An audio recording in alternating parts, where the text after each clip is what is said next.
चूड़ी छिनगारी लागे शोला लागे बिंदिया चूड़ी छिनगारी लागे शोला लागे बिंदिया आँखियों से उड़ गई रतियों की निंदिया हल्की सी झलक कभी तो दिखला कहाँ जाऊँ कहाँ राह दिखा जा आई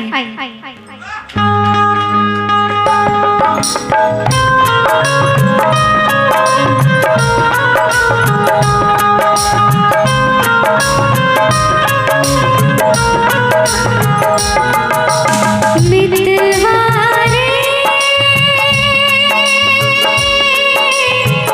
ओ मितवा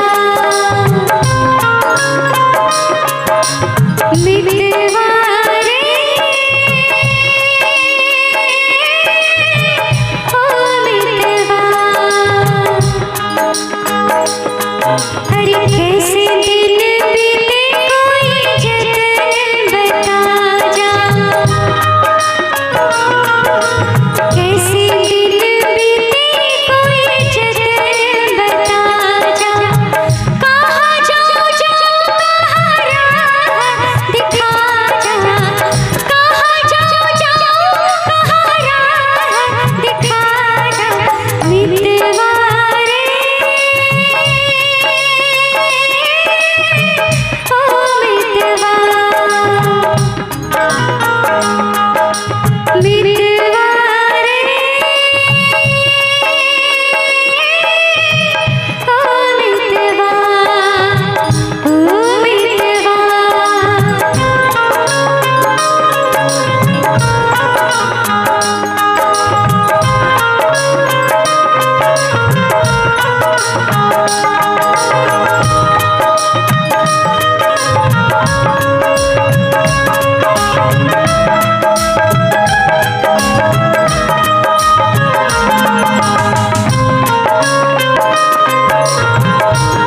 प्रेमिका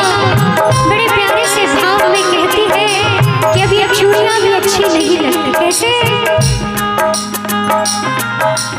चूड़ी छिनगारी लागे शोला लागे बिंदिया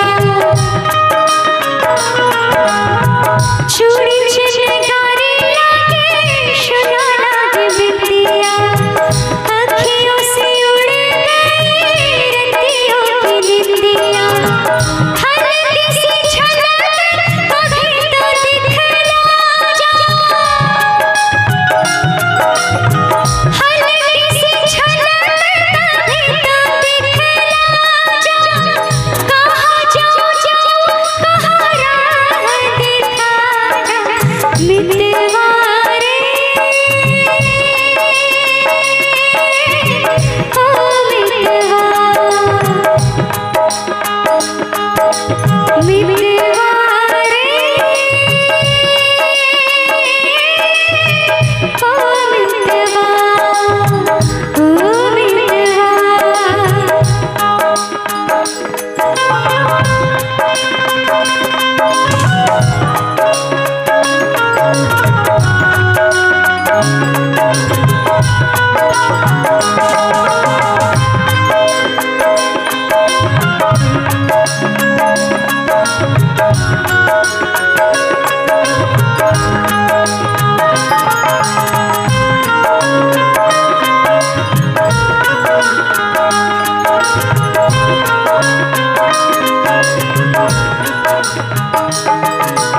जीने ना दे मन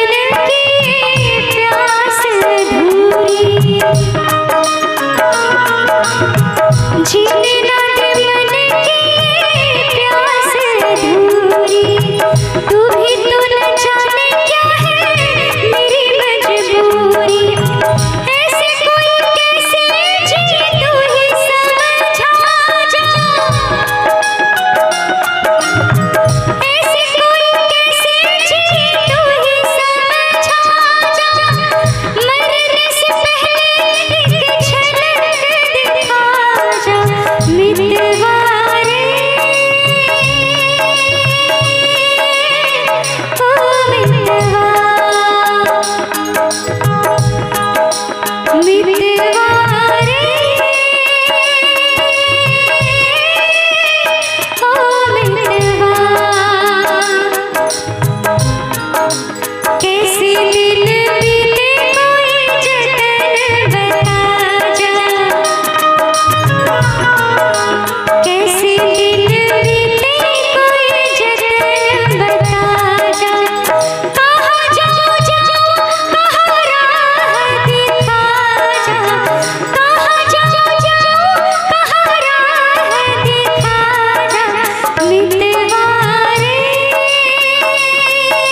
हुई